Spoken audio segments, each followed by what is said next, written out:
विधानसभा में लोकहित के सवालों से सरकार के विकासोन्मुख कार्यों की सदस्यों ने ली जानकारी। कुछ विधायी कार्यों पर सरकार की नजर।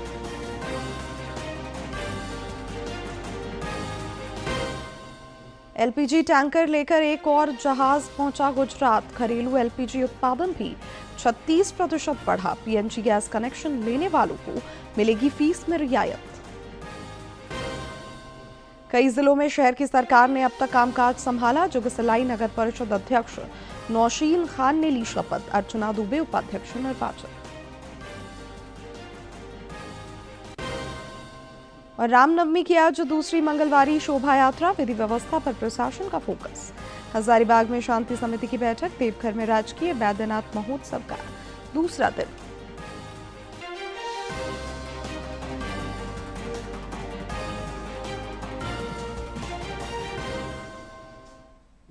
नमस्कार, खबरें झारखंड में आपका स्वागत है। मैं हूं शिवानी कुमारी और अब समाचार विस्तार से। संसद के बजट सत्र के दूसरे चरण का आज 7वां दिन है। दोनों ही सदनों में कई विधायी कार्य सूचीबद्ध हैं। राज्यसभा में ग्रामीण विकास मंत्रालय के कामकाज पर आगे की चर्चा होगी। कुछ मंत्रालयों की अनुदान मांगों पर भी चर्चा होनी है। प्रश्नकाल के दौरान जन सरोकार के मुद्दों की गूंज रही। ग्रामीण विकास राज्य मंत्री कमलेश पासवान ने बताया कि जंगली जानवरों से नुकसान के मामलों में मुआवजा राशि बढ़ाई गई है।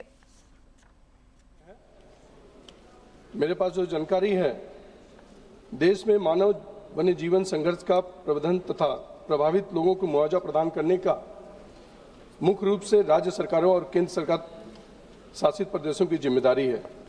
पहले 2 लाख, किसी कोई मर जाता था तो 2 लाख रुपए दिया जाता था, किसी जंगली जानवर से या किसी भी से 2 लाख दिया। लेकिन हमारी सरकार जब से आई उसको 5 लाख किया गया और 5 लाख से 2023 के बाद उसको हम लोगों ने 10 लाख रुपए करने का काम किया। अध्यक्ष महोदय, बाद में सितंबर 23 के बाद इसको 10 लाख किया। इसके अलावा गंभीर चोट के लिए 2 लाख तथा सामान्य चोट के लिए 25,000 तथा उपचार के लिए अनुशंसा की गई है। फसल, पशुधन या संपत्ति के नुकसान के लिए मुआवजे की दरें संबंधित राज्य सरकारें अपनी परिस्थितियों के अनुसार से आकलन करती है और जो भी उसका फसल या कोई नुकसान होता है तो राज्य सरकार अपने हिसाब से उसको देने का काम करती है। इधर विधानसभा का बजट सत्र भी चल रहा है। प्रश्नकाल आज भी सुचारू तरीके से चला। इस दौरान सदस्यों ने विकास और जन कल्याण के मोर्चे पर सरकार से जानकारी तलब की। मंत्रियों ने सवालों के जवाब दिए। सरकार द्वारा आज सदन में कुछ विधायी कार्य निपटाए जाएंगे। सत्र का कल आखिरी कार्य दिवस होगा। जो मैंने जिक्र किया हो गया है और ये सर का काम 5 साल पहले हो गया है, पूरा हो गया है। और ये कहा गया है कि चूंकि उस सड़क पर एलिवेटेड कॉरिडोर बन रहा है इसलिए काम में बाधा है। महोदय ये सत्य नहीं है।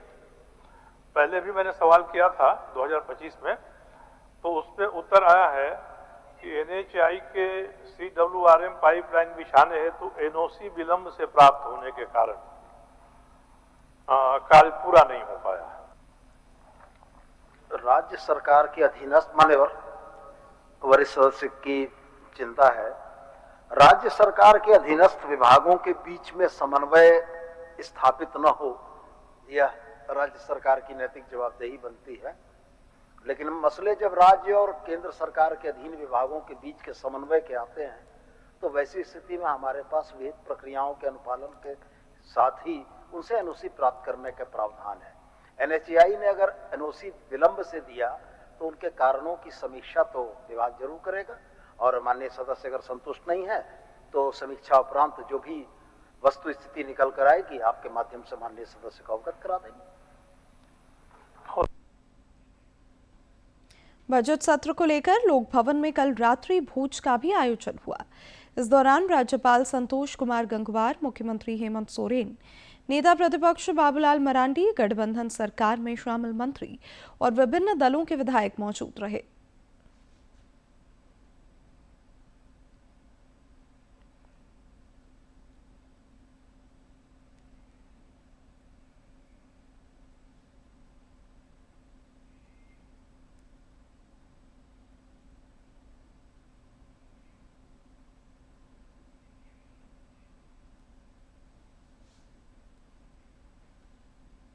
राज्यपाल संतोष कुमार गंगवार कल रांची स्थित बिरसा कृषि विश्वविद्यालय में आयोजित 3 दिवसीय एग्रोटेक किसान मेला का समापन समारोह में शामिल हुए।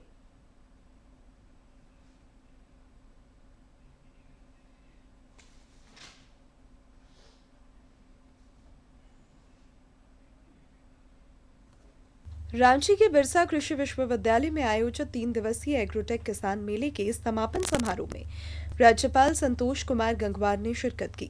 इस दौरान उन्होंने कहा कि कृषि विश्वविद्यालयों का दायित्व केवल प्रयोगशालाओं में शोध तक सीमित नहीं होना चाहिए, बल्कि उन शोधों को खेतों तक पहुंचाना भी उतना ही जरूरी है। किसी भी कृषि विश्वविद्यालय का दायित्व केवल प्रयोगशालाओं में शोध करना ही नहीं होता है, बल्कि उन शोधों को खेतों तक पहुंचाना भी उतना ही आवश्यक है। हमारे वैज्ञानिकों और शोधकर्ताओं को किसानों के साथ खेतों में जाकर कार्य करना होगा, ताकि विज्ञान और खेतों के बीच की दूरी कम हो सके। राज्यपाल ने कहा कि झारखंड कृषि प्रधान राज्य है और यहाँ की मिट्टी में अपार संभावनाएं हैं। उन्होंने किसानों की पारंपरिक खेती के साथ साथ फल, सब्जी, फूल, औषधीय पौधों और बागवानी की खेती अपनाने के लिए प्रोत्साहित किया। साथ ही मुर्गी पालन, मत्स्य पालन, बकरी पालन और मधुमक्खी पालन जैसे सहायक व्यवसायों को भी आय बढ़ाने का बेहतर माध्यम बताया। केवल धान और गेहूं तक सीमित रहने के बजाय किसानों को फल, सब्जी, फूल, औषधीय पौधे तथा बागवानी की ओर भी बढ़ना चाहिए। झारखंड की जलवायु आम, अमरूद, लीची, कटहल, पपीता, ड्रैगन फ्रूट और केला जैसे फलों के उत्पादन के लिए अत्यंत उपयुक्त है। यदि किसान अच्छे किस्म के फलदार पौधों के बागान लगाए तो आने वाले वर्षों में उन्हें स्थायी और अच्छा आय प्राप्त हो सकती है। इसके साथ ही सब्जी उत्पादन, फूलों की खेती तथा मशरूम उत्पादन में भी अपार संभावनाएं हैं। झारखंड के कई किसान आज सब्जी उत्पादन के माध्यम से न केवल राज्य बल्कि अन्य राज्यों की मंडियों तक अपनी उपज पहुंचा रहे हैं। राज्यपाल संतोष कुमार गंगवार ने मोटे अनाज यानी श्रीअन्न के बढ़ते महत्व का जिक्र करते हुए किसानों से रागी, बाजरा और ज्वार जैसे पौष्टिक अनाजों के उत्पादन को बढ़ावा देने का आह्वान किया। आदरणीय प्रधानमंत्री श्री नरेंद्र मोदी जी के प्रयासों से वर्ष 2023 को संयुक्त राष्ट्र संघ द्वारा अंतर्राष्ट्रीय मिलेट वर्ष घोषित किया गया। इसमें रागी, मड़ुआ, बाजरा, ज्वार जैसे अनाजों को वैश्विक पहचान मिली है और आज सभी स्थानों में मल्टीग्रेन आटा की बिक्री में उल्लेखनीय वृद्धि हो रही है। इस अवसर पर राज्यपाल ने केंद्र सरकार की विभिन्न किसान कल्याणकारी योजनाओं जैसे पीएम किसान सम्मान निधि योजना और किसान क्रेडिट कार्ड योजना का भी उल्लेख किया और किसानों से इन योजनाओं का लाभ उठाने की अपील की। कार्यक्रम के अंत में राज्य के कई प्रगतिशील और नवोन्मेषी किसानों को सम्मानित भी किया गया। रांची से ब्यूरो की रिपोर्ट। मुख्यमंत्री हेमंत सोरेन से कल रांची में एनआईसी के महानिदेशक अभिषेक सिंह, उप महानिदेशक दीपक कुमार और वैज्ञानिक उमेश प्रसाद सिंह ने शिष्टाचार मुलाकात की।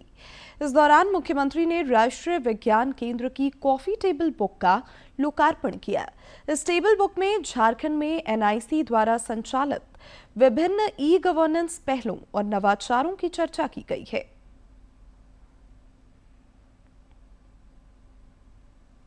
राज्यसभा चुनावों में एनडीए ने बम्पर जीत दर्ज की है। कल 11 सीटों के लिए मतदान हुआ, जिसमें 9 सीटों पर एनडीए के प्रत्याशी विजय रहे। और वहीं हरियाणा, बिहार और ओडिशा की 11 राज्यसभा सीटों पर चुनाव संपन्न हो चुका है। बिहार की सभी 5 सीट, ओडिशा की 4 सीट और हरियाणा की 2 सीट के नतीजे भी सामने आ चुके हैं, जहां बिहार में एनडीए ने क्लीन स्वीप करते हुए 5 सीटों पर जीत दर्ज की है। मुख्यमंत्री नीतीश कुमार और बीजेपी अध्यक्ष नितिन नबीन ने 44 वोटों के साथ जीत दर्ज की। ओडिशा में भाजपा के मनमोहन सामल, सुजीत कुमार और एनडीए समर्थित निर्दलीय उम्मीदवार दिलीप रे ने ये जीत हासिल की है। चौथी सीट पर बीजू जनता दल के संतृप्ता मिश्रा विजयी हुए, जबकि बीजेडी के दत्तेश्वर होता को हार का सामना करना पड़ा। तो वहीं हरियाणा की 2 सीटों के नतीजे की अगर हम बात करें तो देर रात ये घोषित हुए, जहां बीजेपी के संजय भाटिया और कांग्रेस के करमवीर सिंह बौद्ध विजयी रहे। मतदान गोपनीयता उल्लंघन के आरोपों के बीच ये चुनाव काफी चर्चा में रहा और राजनीतिक हलचल भी तेज रही। झारखंड समेत देश भर में पेट्रोल, डीजल और एलपीजी की पर्याप्त उपलब्धता है। एलपीजी टैंकर लेकर आज एक और जहाज नंदा देवी गुजरात के तट पर पहुंच गया है, जिससे आपूर्ति में और सुधार आने की संभावना है। जहां एलपीजी से लदा दूसरा जहाज शिवालिक कल पहुंचा था और अब से कुछ देर पहले नंदा देवी भी भारत यहां पहुंच चुका है। दोनों जहाजों की बात करें तो दोनों जहाजों में 92,000 से ज्यादा मीट्रिक टन से ज्यादा एलपीजी है। ऐसे में जो तमाम खबरें आ रही थी कि एलपीजी संकट है, कहीं ना कहीं ऐसे में भारत की सुपर डिप्लोमेसी ने कमाल कर दिखाया है कि शिवालिक के बाद अगले ही दिन 24 घंटे के भीतर नंदा देवी भी पहुंच चुका है। राष्ट्रीय स्तर पर पेट्रोलियम पदार्थों और एलपीजी की आपूर्ति पर केंद्र सरकार की नजर है। दिल्ली में कल अंतर मंत्रालयीय ब्रीफिंग के दौरान बताया गया कि देश में घरेलू एलपीजी उत्पादन 36% बढ़ा है। पीएनजी कनेक्शन लेने वालों को भी रियायत दी जाएगी। पश्चिम एशिया की स्थिति पर अंतर मंत्रालय ब्रीफिंग में पेट्रोलियम और प्राकृतिक गैस मंत्रालय की संयुक्त सचिव सुजाता शर्मा ने साफ कहा कि देश में गैस की कोई कमी नहीं है। उन्होंने बताया कि एलपीजी का घरेलू उत्पादन बढ़ाकर 36% तक कर दिया गया है। उन्होंने बताया कि सरकार जहां-जहां संभव है वहां से एलपीजी की खरीद करने की कोशिश कर रही है ताकि आपूर्ति में किसी तरह की कमी न हो। डोमेस्टिक एलपीजी कंज्यूमर्स को एलपीजी की सप्लाई की जा रही है और डिस्ट्रीब्यूटरशिप्स पर कोई ड्राई आउट रिपोर्टेड नहीं है। हमारी रिफाइनरीज में they are operating at full capacity and there is a increase in the domestic production of LPG and now it is almost around 36% of what we were producing before 5th March. Petroleum और प्राकृतिक gas मंत्रालय की संयुक्त सचिव सुजाता शर्मा ने कहा कि देश में एलपीजी वितरण व्यवस्था पर भी लगातार नजर रखी जा रही है। ब्लैक मार्केटिंग और जमाखोरी को रोकने के लिए देश भर में अचानक निरीक्षण की जा रही है। 15 मार्च को ही तेल विपणन कंपनियों के अधिकारियों ने 1100 से ज्यादा एलपीजी डिस्ट्रीब्यूटरशिप और रिटेल आउटलेट्स पर निरीक्षण किया। इसके साथ ही कई राज्यों में नियंत्रण कक्ष बनाए गए हैं और नियमित समीक्षा बैठकें की जा रही हैं। एलपीजी सिलेंडर की डिलीवरी में पारदर्शिता बढ़ाने के लिए डिलीवरी ऑथेंटिकेशन कोड DAC व्यवस्था को भी बढ़ावा दिया जा रहा है। फरवरी 2026 में जहां इसकी हिस्सेदारी 53% थी, वहीं अब ये बढ़कर 72% हो गई है। उन्होंने ये भी कहा कि जो लोग अभी पीएनजी कनेक्शन लेंगे उन्हें शुरू में 500 रुपए का मुफ्त गैस दिया जाएगा और कनेक्शन की फीस में भी रियायत मिलेगी। जल जहाजों की स्थिति पर जानकारी देते हुए शिपिंग मंत्रालय के विशेष सचिव राजेश कुमार सिन्हा ने बताया कि होर्मुज जलडबरू मध्य क्षेत्र में 22 भारतीय ध्वज वाले जहाज अभी भी मौजूद हैं, जिनमें से 6 एलपीजी टैंकर हैं। इनमें से शिवालिक जहाज सोमवार को भारत पहुंच गया है और नंदा देवी जहाज मंगलवार को कांडला बंदरगाह पहुंचेगा। पश्चिम एशिया में मौजूद भारतीयों की सुरक्षा के बारे में विदेश मंत्रालय के प्रवक्ता रणधीर जायसवाल ने बताया कि तेहरान स्थित भारतीय दूतावास वहां रह रहे भारतीयों की मदद के लिए लगातार काम कर रहा है और लोगों से जारी एडवाइजरी का पालन करने की अपील की गई है। विदेश मंत्रालय के अतिरिक्त सचिव असीम महाजन ने बताया कि अब तक पश्चिम एशिया से करीब 2,20,000 भारतीय भारत लौट चुके हैं, जबकि खाड़ी क्षेत्र में 286 नाविकों को सुरक्षित निकाला गया है। इस बीच गैस वितरण नेटवर्क को बढ़ावा देने के लिए पीएनजी कनेक्शन को भी प्रोत्साहन दिया जा रहा है। एलपीजी की ऑनलाइन बुकिंग भी बढ़कर करीब 90% तक पहुंच गई है। सरकार ने लोगों से अपील की है कि किसी भी तरह की अफवाह या घबराहट में अतिरिक्त बुकिंग न करें, क्योंकि देश में ईंधन की आपूर्ति पूरी तरह सामान्य है। डीडी न्यूज के लिए अखिलेश सुमन की रिपोर्ट। केंद्र सरकार की ओर से बताया गया है कि देश में पर्याप्त कच्चा तेल है और रिफाइनरियां भी लगातार काम कर रही हैं। पश्चिम एशिया में जारी तनाव के बीच भारत सरकार देश में पेट्रोलियम उत्पादों और एलपीजी की आपूर्ति पर नजरें बनाए हुए है। सरकार का कहना है कि देश में पर्याप्त कच्चा तेल उपलब्ध है और सभी रिफाइनरियां सामान्य रूप से काम कर रही है। साथ ही एलपीजी की आपूर्ति को सुचारू बनाए रखने के लिए सरकार विभिन्न स्तरों पर कदम उठा रही है। वितरकों के स्तर पर भी आपूर्ति बंद होने की कोई सूचना नहीं है। वितरण सामान्य रूप से लगातार जारी है। इसके साथ साथ ऑनलाइन बुकिंग 84% से बढ़कर 90% हो गई है। घरेलू एलपीजी उत्पादन में 36% की बढ़त हुई है और इसके साथ ही किसी भी दुरुपयोग रोकने के लिए डिलीवरी ऑथेंटिकेशन कोड भी जारी किए जा रहे हैं। वितरण सामान्य रूप से जारी है, डिलीवरी ऑथेंटिकेशन कोड हो रहे हैं जारी। और इसके साथ साथ आपको ये भी बताते चलें कि राज्यों में विशेष रूप से नियंत्रण कक्ष भी स्थापित किए गए हैं, जिसका साफ तौर पर मकसद है कालाबाजारी को रोकना। राज्य सरकारों या यूटीएस की आपूर्ति निगरानी में अहम भूमिका है, यानी कि केंद्र शासित प्रदेशों में जमाखोरी कालाबाजारी रोकने के लिए एक्शन में लगातार सरकार है। कई राज्यों में इसको लेकर के कालाबाजारी को लेकर के छापेमारी भी की गई और ये छापेमारी अभी भी जारी है। खुदरा दुकानों और वितरकों पर औचक निरीक्षण भी किया जा रहा है ताकि लोगों को समय पर एलपीजी उपलब्ध हो सके और कालाबाजारी पर लगाम लग सके। वहीं देश की बात की जाए तो पर्याप्त कच्चा तेल उपलब्ध है, सरकार की तरफ से ये बात कही जा रही है। स्वास्थ्य मंत्री इरफान अंसारी ने राज्य में चिकित्सा सेवा को बेहतर बनाने का संकल्प दोहराया है। उन्होंने रांची में एक कार्यक्रम के दौरान बताया कि सेवाओं को और सुदृढ़ बनाने के उद्देश्य से एएनएम और जीएनएम के 7,000 से अधिक पदों पर जल्द बहाली प्रक्रिया शुरू की जाएगी। श्री अंसारी ने यह भी कहा कि राज्य में दवा निर्माण उद्योग स्थापित करने की दिशा में भी सरकार पहल करेगी।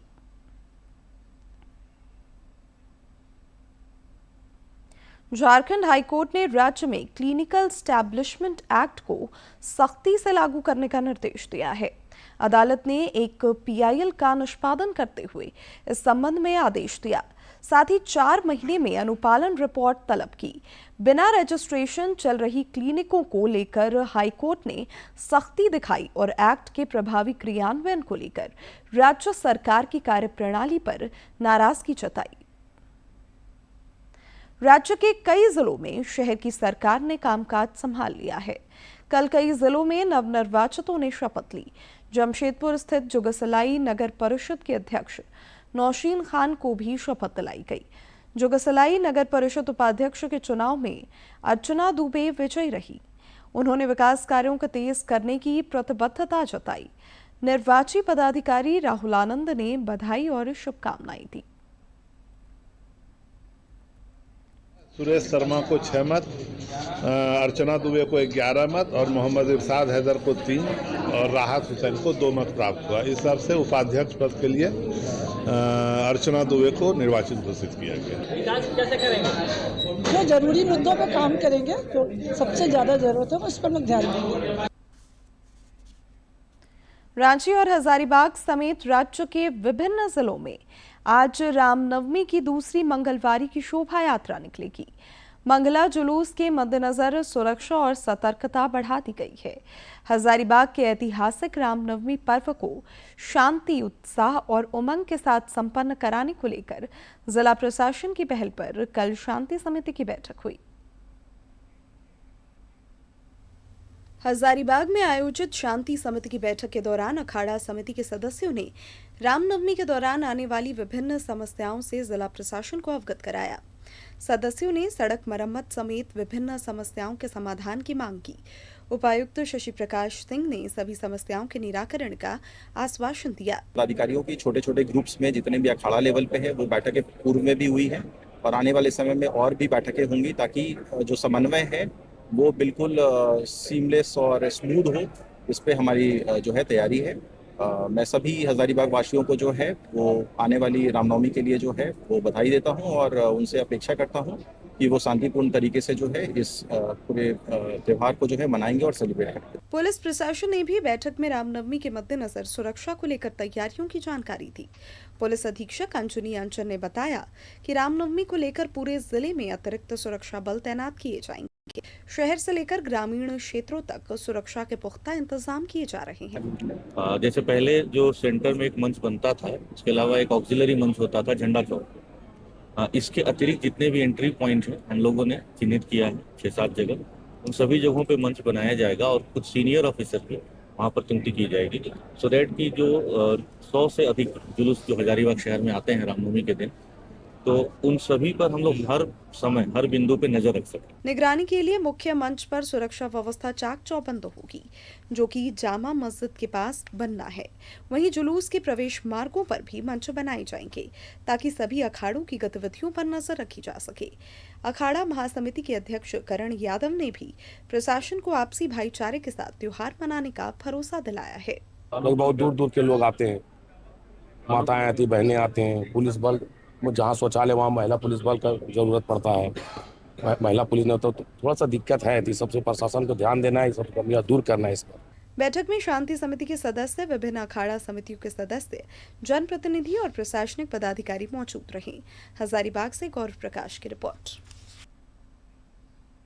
देवघर में 3 दिवसीय राजकीय बैद्यनाथ महोत्सव का आज जो दूसरा दिन है, कल देर शाम KKN स्टेडियम में महोत्सव का भव्य उद्घाटन हुआ।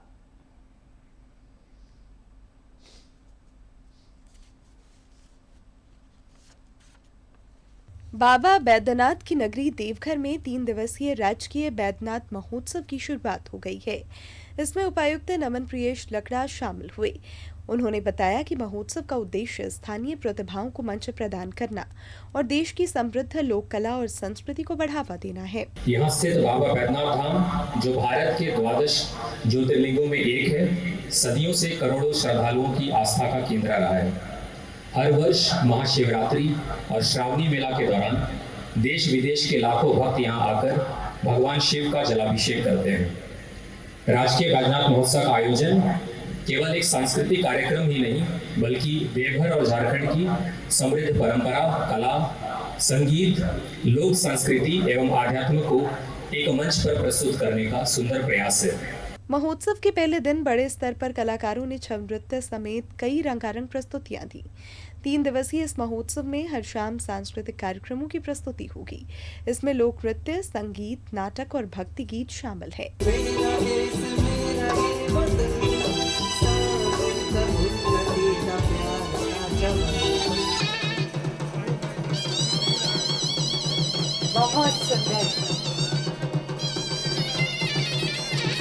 राजकीय बैद्यनाथ महोत्सव के आयोजन से न केवल देवघर में सांस्कृतिक जीवन को बढ़ावा मिलेगा, बल्कि स्थानीय प्रतिभाओं को पहचान और मंच भी मिलेगी।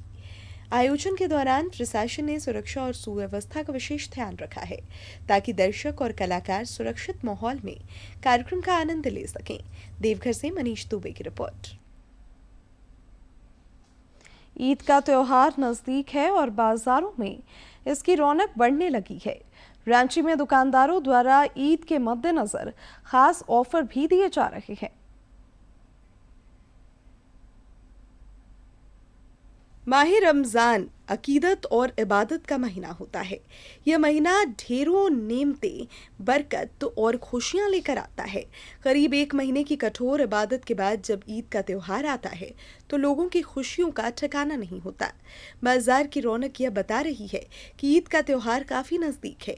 लोग जल्दी से जल्दी ईद की खरीदारी करना चाहते हैं ताकि त्योहार में कोई कमी ना रहे। दिनों में गर्मी बढ़ रही है, इसलिए लोगों का रुझान कॉटन कुर्ते की तरफ है और ईद में खास करके सफेद कुर्ता बिका करता है। लोग नमाज पढ़ने के लिए सफेद कुर्ता लेते हैं, बाकी दिनों में इस्तेमाल के लिए रंगीन कुर्ता लेते हैं, तो अभी कॉटन कुर्ते की काफी डिमांड है। रमजान के महीने में खास तौर पर ईद पर सेवई और मिठाइयों के साथ फलों और सूखे मेवों का विशेष महत्व होता है। इस साल रांची के बाजार में कई नई किस्मों के मेवे भी उतारे गए हैं, जिन्हें लोग उत्साह के साथ खरीद रहे हैं। तो अच्छा चला हुआ ये कंपनी का आया हुआ है, हल्दीराम का डिब्बा वाला है और पैकेट है। ड्राई फ्रूट का भी ये वाला जो फ्रूट है ज़्यादा करके बिकता है, पैकेट वाला भी है। और ये फलूदा ज़्यादा भी इस्तेमाल हो रहा है। इस साल ईद, सरहुल और रामनवमी करीब करीब एक साथ पड़ रहे हैं। अकीदतमंदों का कहना है कि 3 त्योहार एक साथ होना भी किसी नेमत से कम नहीं है। इससे बाजार और उत्सव दोनों की ही रौनक बढ़ गई है। सरहुल भी है, फिर से रामनवमी भी है, तीनों पर्व साथ में हो रहा है। बहुत ही अच्छा लगेगा, बहुत ही ढंग से त्योहार सब मनाए, रौनक भी बढ़ गया और बहुत अच्छा भी लगेगा। हाँ, ईद का बिकता है, ईद का बढ़िया बाजार है, अच्छा है, अल्हम्दुलिल्लाह बढ़िया बाजार है ईद का। हम लोग ईद के त्योहार में खुशियों का त्योहार है, अमीर गरीब सब है, सरहुल का ऑफर भी है और रामनवमी का ऑफर भी है, ईद का भी ऑफर है। ईद को लेकर आकर्षक परिधान, डिजाइनर जूते, मिठाइयाँ, फल और मेवे तो बिक ही रहे हैं। साथ ही टोपियां और इत्र भी जमकर खरीदारी हो रही है। कई जगह अस्थायी दुकानें भी लगाई गई हैं। ईद ने रांची के बाजार को नई जान दे दी है। रांची से अवधेश गौतम की रिपोर्ट। और अब बात मौसम की। राज्य में मौसम का मिजाज बदल गया है। दिन में धूप खिली रहती है, दोपहर बाद से बादल घिर आते हैं और बारिश का सिलसिला शुरू होता है। पिछले 24 घंटे के दौरान पूर्वी सिंहभूम के गुड़ाबांधा में 37 मिलीमीटर बारिश हुई। पश्चिमी सिंहभूम और रांची में भी देर शाम अच्छी बारिश हुई। मौसम विज्ञान केंद्र ने बताया है कि राज्य के अधिकांश इलाकों में 22 मार्च तक हल्के से मध्यम दर्जे की बारिश की संभावना है। इस अवधि में आंधी और वज्रपात की भी आशंका है। पिछले 24 घंटे के दौरान डाल्टनगंज में अधिकतम तापमान 38 डिग्री सेल्सियस रिकॉर्ड किया गया, जो राज्य में सर्वाधिक रहा। अब अंत में मुख्य समाचार एक बार फिर।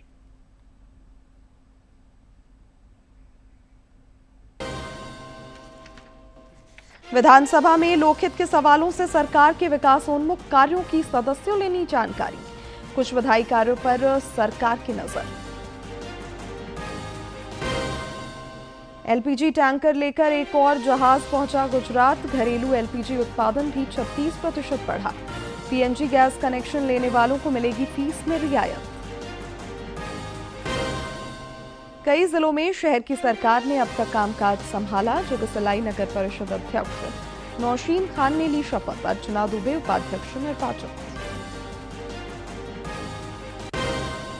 और रामनवमी की आज दूसरी मंगलवारी शोभा यात्रा। विधि व्यवस्था पर प्रशासन का फोकस। हजारीबाग में शांति समिति की बैठक। देवघर में राजकीय बैद्यनाथ महोत्सव का दूसरा दिन।